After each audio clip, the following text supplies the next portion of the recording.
Welcome to the Parsha Perspective.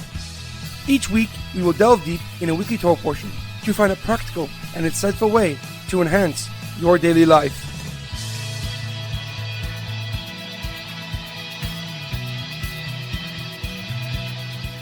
Thank you for tuning in. My name is Shalom Yemini. Each week, we will look into the weekly Torah portion to find inspiration that will complement your daily life and intensify your connection to God. This week's Parsha Perspective is being dedicated in memory of Edward Ben Sarah. May his soul be uplifted and his memory a blessing. If you would like to sponsor a week of the Parsha Perspective, please email us at theparshaperspective@gmail.com. This week's Torah portion is Parshas Devarim. Our Parsha begins with Moshe Rabbeinu gathering the Jewish people for his final speech, just 37 days before his passing. He rebukes them for their numerous past misdeeds and their lack of trust in Hashem.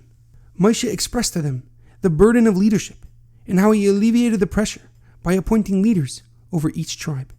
He recounts the spies' frightening reports of the land of Cana'an and the drastic consequences that arose from it. He also describes their journey throughout the desert, battling wars with the nations of Bashan, Sichon, Emor along the way. However, a question comes to mind. The Torah does not actually detail the rebuke that Moshe gave the Jewish people. And Rashi explains that the reason for this is because Moshe was being respectful towards the Jewish nation. However, whenever Jewish people do something wrong in the Torah, it openly and harshly reprimands them. It even details the wrongdoings of our greatest leaders.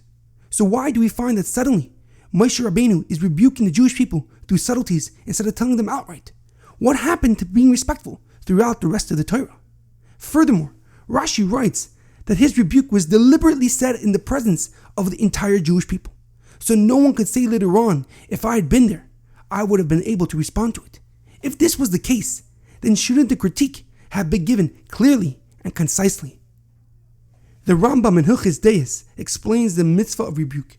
He writes that not only must the person receiving the rebuke be open to positive feedback, but the person giving it must convey that it is only being done for their well-being. One of the prerequisites for the commandment of rebuke is that it should only be done when necessary. God does not allow us ever to vent our frustration on another person. When we offer constructive criticism, we must do so out of genuine care and love of our fellow Jew. The reason for the explicit descriptions of the Jewish people's sins is to serve as a reminder for the rest of time that when we read about their mistakes in the Parsha of the week, we are meant to learn lessons that we can apply today. The Torah is not only speaking to people who lived in the time it was written, but rather to the Jewish nation as a whole for all of time.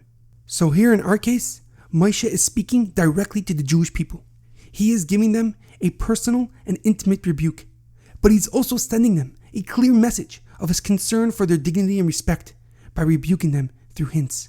He is showing them that his mission in this world is to help them, not attack them, to make sure that they achieve their full potential and capabilities. In our daily life, it is imperative that we understand that it is human nature to become defensive when we feel we are being threatened. We become protective, shutting down any possibility of reconciliation or improvement. Therefore, if you offer constructive criticism, it should be done in a benevolent manner. You must clearly convey that the reason you are critiquing someone is for their benefit, and you only want to see them grow and achieve to their utmost potential. This lesson is especially important for us during the period of the mourning for the Beis HaMikdash. The primary cause of its destruction was sinas chinam, baseless hatred. So to reach the ultimate redemption, we must have avas chinam, which is loving our fellow Jews unconditionally. There is an amazing Jewish quote, Devarim hayetzim min halev nichnasam lalev. Words that come from the heart go to the heart. Have a meaningful Shabbos and an easy fast.